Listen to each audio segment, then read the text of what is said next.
Alors moi je suis bûcheron, c'est moi qui est chargé de couper les arbres, de les ramener jusqu'à la scierie avec le camion. Donc je suis aussi chauffeur grumier. Je m'occupe de tout ce qui est forêt, c'est-à-dire abattage, débardage, transport avec un grumier. On essaye de faire en sorte d'aller chercher du bois dans des privés. Il y en a pas mal qui nettoient leur terrain, qui nous proposent de leur acheter le bois. On essaie de se débrouiller comme ça. Et nous, notre rôle, c'est de ne pas abîmer les arbres qui restent. De faire en sorte de ne pas les abîmer. Tout me plaît, les machines, oui, les camions, la transformation du bois en elle-même, ça me plaît énormément. Et la nature. Être en contact de la nature, de voir que la nature nous la rend bien en échange, quoi. Donc il faut essayer de la préserver au maximum. C'est connaître déjà le sens du bois, connaître sa nervosité. C'est naturel, c'est l'arbre qui a cherché à pousser dans un sens qui au départ n'était pas prévu pour lui. Donc c'est pour ça qu'on appelle du bois nerveux ou du bois tendre. Le bois nerveux, il bouge, il peut déjà bouger même lorsque vous le sciez, le bois. Il peut faire un arc, il peut faire des arcs lorsque vous sciez une pièce. Le bois tendre, généralement, il ne bouge pas. On fait tout ce qui est travaux d'abattage, de débroussaillement, de travaux de taille, d'élagage, de débardage. Et donc selon les périodes, on suit un petit peu les périodes de la nature, c'est-à-dire les périodes de repos végétatif ou les périodes durant lesquelles il faut faire les débroussements réglementaires. On a différents chantiers. Donc on a des chantiers d'élagage, en ce moment par exemple, puisqu'on est au mois de février, on est en période de repos végétatif, donc on fait tout ce qui est taille.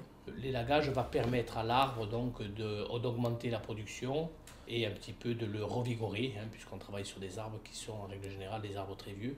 Donc ça leur permet un petit peu de relancer leur production. On est tout le temps en train de rechercher du personnel qualifié.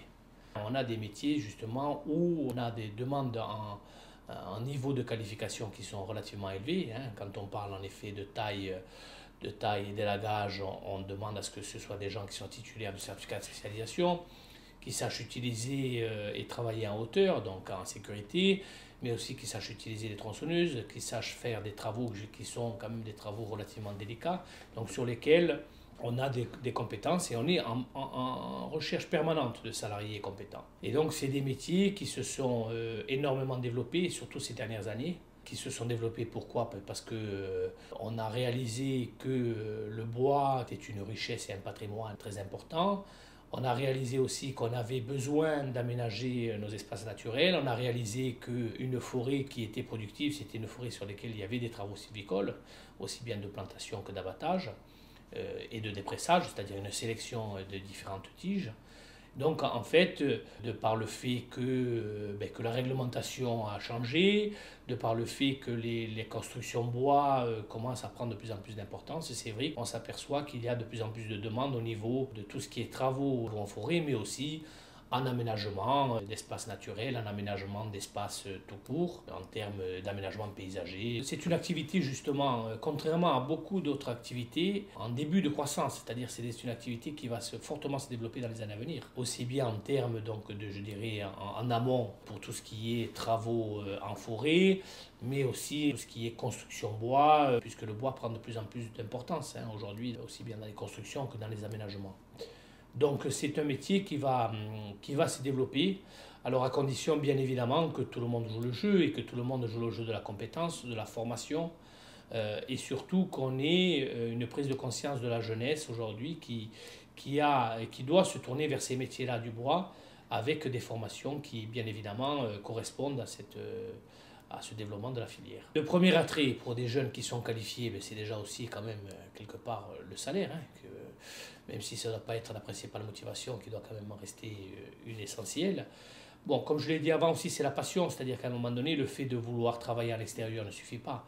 Il faut véritablement que ce soit un métier de passion, mais je crois que justement, c'est des métiers où on bouge beaucoup, où on travaille sur différentes essences d'arbres, où on voit beaucoup de paysages, où on travaille dans différents milieux, aussi bien urbains que rural. C'est un métier intéressant, captivant et passionnant parce qu'on fait rarement les mêmes choses. On a beaucoup aussi une évolution constante sur tout ce qui est matériel, aussi bien en tronçonneuse, en termes de tronçonneuse, débroussailleuse, mais aussi tracteur, tout ce qui est machines agricoles et forestières, équipement aussi pour tout ce qui est travaux d'élagage. Et donc du coup, c'est quelque chose c'est une profession où ça bouge beaucoup. Et donc bien évidemment, ça correspond très bien à notre jeunesse qui a envie et qui a besoin que ça bouge, que ça évolue et que les choses avancent.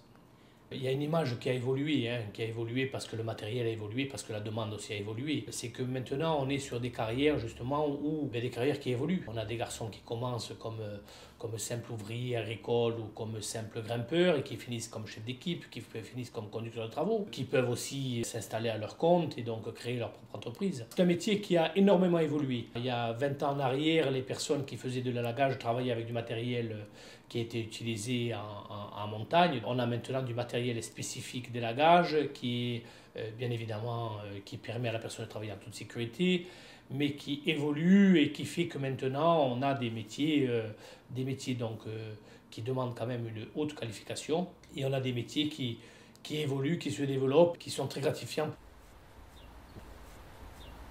Mon métier c'est exploitant forestier, donc je travaille essentiellement sur du pin à riche que j'achète à la CTC ou aux communes forestières.